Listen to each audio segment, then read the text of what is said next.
What is a system? Welcome to Philosopher's Corner. I'm John. What is a system?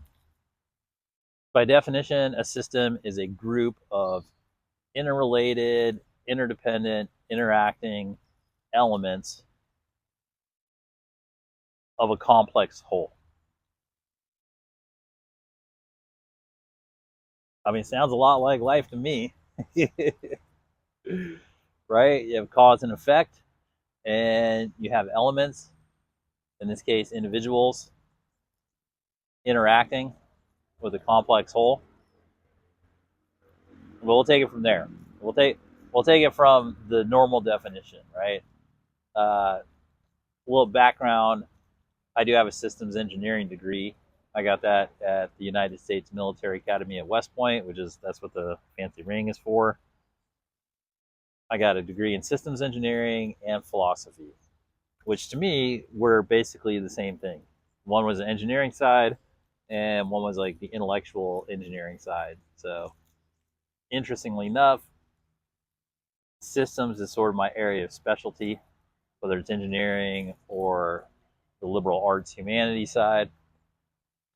And I've been thinking about systems, gosh, 30 years now. So, yeah, a system is comprised of elements that are interacting. And when you say interacting or interdependent or however you want to say that type of action, right, really what these people are describing, and really what you get down to when you drill into systems engineering, is that all of those words are really just describing cause and effect. Interrelated, interdependent, interacting, cause and effect. All you are saying is that there's a whole system, there's a whole organism,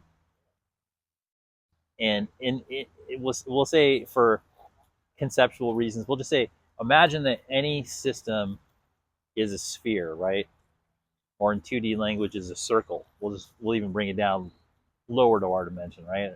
Say any whole organism is represented by a circle. Now, that system that's within that circle is comprised of any number of individual elements. Any number, completely variable. And those elements can be anything. The only requirement for them to be included in this conceptual definition or understanding of the system as a whole organism is that they are within that circle, and that they are interdependent and are playing a part in the cause and effect of the whole system. So the system represented by a circle, anything within that circle is an element that is contributing or affecting the function of the entire organism. Now, that view can be placed on basically anything. In the macro, we can put that on life itself. We can say that the entire whole of reality can be envisioned within that circle, and that any single part of reality itself, of life itself, of creation, is an element that is interacting in the chain of cause and effect of the system of life. Obviously, that's how I view it. Newsflash, spoiler alert. So with that in mind, if you ever do decide to journey back to God, prime creator, source, the emanating frequency, the cosmic egg, the center of center of center of center of centers, the center circle, at the beginning of the center circle, the center sphere inside it all, the first Russian doll inside the Russian doll set, the you take a DMT trip back to the center of all the elves working back to the center of where it emanates from, the circle inside the circle inside the circle. You rightly call that God. You can also call it the fundamental system of reality, of the base system of the entire life, is that everything is a element of life. And now we can just put it in a circle and just know that that's what it represents. The circle being the description of a completed, unified, operating system of some sort. Now, when we take it out of the macro and we just can take that perception, we can place it on anything in life, like literally anything. It doesn't matter. You could say, I want to know, I want to see how whatever an economic system works. Okay, fine. So you draw the circle in your mind and you go, let's put the economic system in question in there, and that means it has all the constituent parts, it has all the elements, all the fundamental parts of it that take it to work, all the interactive, interdependent elements, and then you can study it from that perspective, and you can just and you drill in. Once you have that general view, then you can focus in on the specifics, and then when you further go into the very, very specifics, you can see the different variables and the weightings and how the cause and effects work in certain areas and what the outputs are, and then what the overall effect on the whole system is. And it gives you a very educated view on things. And personally, I have found this perspective in particular to be, it might be the most valuable perspective there is in terms of analyzing life itself and any constituent element of life. And that's where it gets very, I think, fun, but also very trippy, is that when you go, okay, this entire thing that I'm in is life, and now I have a perspective on it that is manageable in my mind, and that in any time I want to take the similar analytical process to any other part, which is still a part of life, because any other system is a subsystem to life, because life is the summation of all the systems of systems. It's systems of systems of systems. It goes all the way, right? It is the one. You zip it back to whatever you think the moment of actual creation for all existence is, and that's where the circle begins. That's where that circle begins. And arguably, or philosophically arguably, all life did when it became self-aware at that moment of knowing its circular totality was really a sphere, because it came into multidimensional space, but conceptually circular. They just started propagating that out in all directions infinitely forever as fast as it could. That's philosophically an explanation of the Big Bang. It doesn't matter the energies, the frequencies, rocks and planets and all the stuff that emanate from, but conceptually it was a total system that became self-aware, that exploded in every direction in time and space to make sure that the systems kept going, and that any systems that came out of that base level macro system was simply a subset system that through its initial propagation was always connected back to the initial system, to what we could call God. So everything feeds back into it. Everything's vibratorily connected back to the initial moment, to the prime source, to the prime creator, to the universal frequency. And that's before you even get into like the subsystems of how quantum works and how all these other things work. But basically with the general understanding that there was a primary macro system with this understanding propagating itself, and that all of them are compatible in that manner, because all of the top levels of the propagated systems are necessarily a replication of that initial concept. So they're all compatible in every direction. All the tops of the systems reach that universal level, which I believe is what people are describing when they say when you get to a state of transcendence. That's a description of your journey from being a constituent element part, like a human being having a human experience, being an individual constituent part of the system of life. And as the perspective raises and you can start to see the different elements that you're interacting with, which are numerous, get to a certain level where, depending on the system that you've ascended through, you get to that macro level of that particular system, and you look around and you go, oh, well, this system is like the base template for systems in general.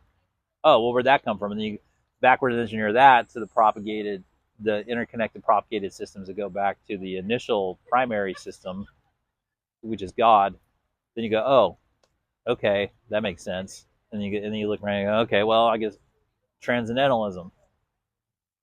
Okay, cool. And then usually once you get to transcendentalism for like a long time, then you go, well, it's got it. Now there's a nice view, and I want to get back into it and enjoy my life, enjoy the particulars of the causes and effects. And now that you know how it works, you go back and just have a good time with it, right? Have fun. That'd be a different video. Um, but to give some more practical examples, you can use it for anything, big or small. You just anything can be put under the lens of a system. And the questions before you give the rigorous analysis, you just get to say, okay, cool. Have I figured out what's in that circle? Do I have enough of the understood operating elements to see how this works? That's why I think, like when you give kids Legos, or yeah, like Legos are a good example where, okay, cool, you're gonna try to build out this system, and you need all the parts. So all the parts affect each other, and you need them. And if you're missing parts, you find out as you build it. Then you have to go search for the parts, or you have to figure out which ones work. And it's pretty simple. It's pretty concrete when you look at those types of examples. Um, Obviously, when you get more mature as an adult, and that's usually when people start, they start taking interest in politics and things. Because, like, for instance, politics is a system of trying to have a way to make representational decisions about important interconnected elements of life that affect the general population of people living in that system. And that's why most of the time, a lot of people's first real exposure with systems and how they work and their interest in them and their importance and their power, comes through like political means. But that being said, literally everything we're dealing with is a system. It's just a matter of figuring out what is the way to initially view that particular system so that you know what's operating in that particular circle, right? And that circle can tell you the function of the system. It can be the name of the system.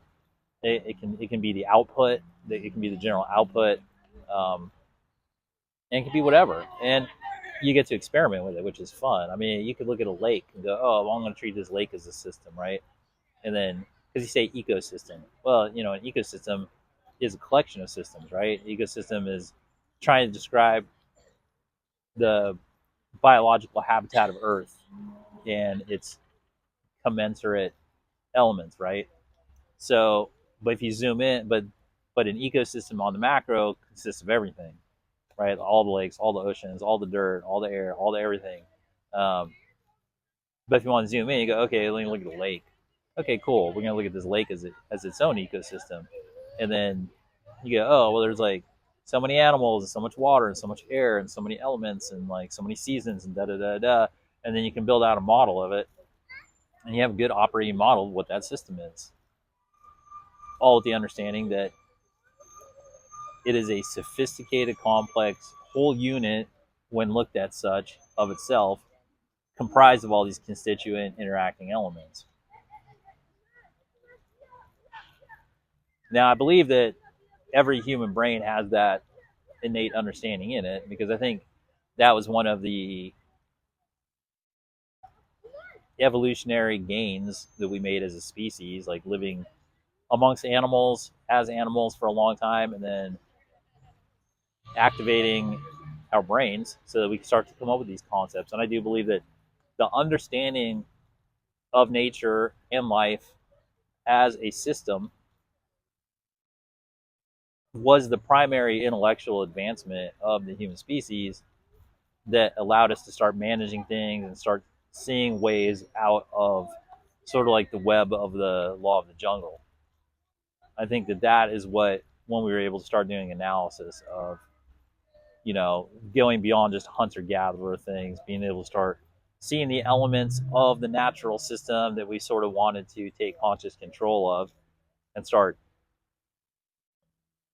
picking and choosing which elements we wanted to manage to create, the system of civilized society or organized living or controlled living or governed living, however you want to describe it, the system of modern life came through living natural life, understanding it as a system through trial and error and intellectual analysis, and then finding the parts that we wanted to bring in to be able to manage within the circular living, the circle system of civilized life.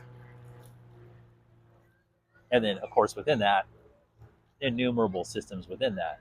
It's sort of, all of these systems sort of fractalize. Like when you watch a fractal, or when I watch a fractal,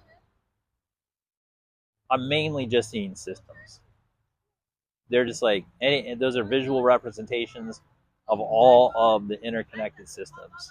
And I think if you've ever done psychedelics and you watch fractals, like, you'll know exactly what I'm saying. They're basically reality wormholes filled with systems.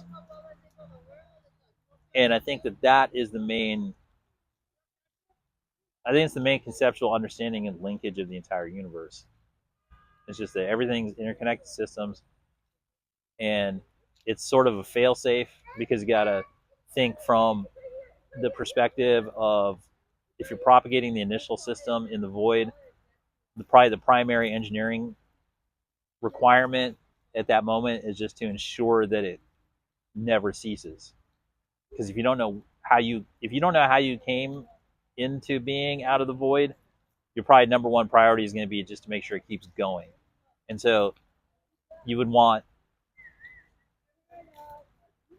a sort of like natural encryption to occur so that nobody could back engineer and destroy it, or outside forces couldn't destroy it.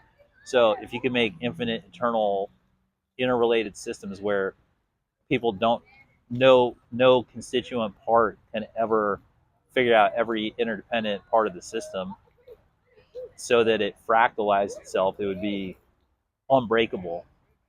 Create an unbreakable chain of interconnected systems that are interconnected micro and macro, that never stop propagating, that always have the initial feeling of the Big Bang, of the initial awareness, of the initial birth of itself. A system that gives birth to itself, to keep giving systems that give birth to themselves, that are interconnected, interrelated on the micro and macro, but easily accessible to all the constituent parts when they need to, but to such a degree and depth that no individual element in the system can ever technically gain full awareness of all the particulars of all the systems, although they can arrive at this like general understanding of the concepts of all of them, which is fair to activate free will, but to a degree and depth and complexity that no particular element could ever reasonably attempt to interfere with its operation, like in toto, maybe in minor circumstances or whatever, but that it would be so massive and so amazing and so unceasing in its striving to live and provide life to all of its constituent parts that it could never be stopped. So a system, a perfect system. Well, that's what I got today for systems. Thanks for spending some time here at Philosopher's Corner. Hopefully you found this helpful. Hopefully it helps you see your own systems and the system we're all living in.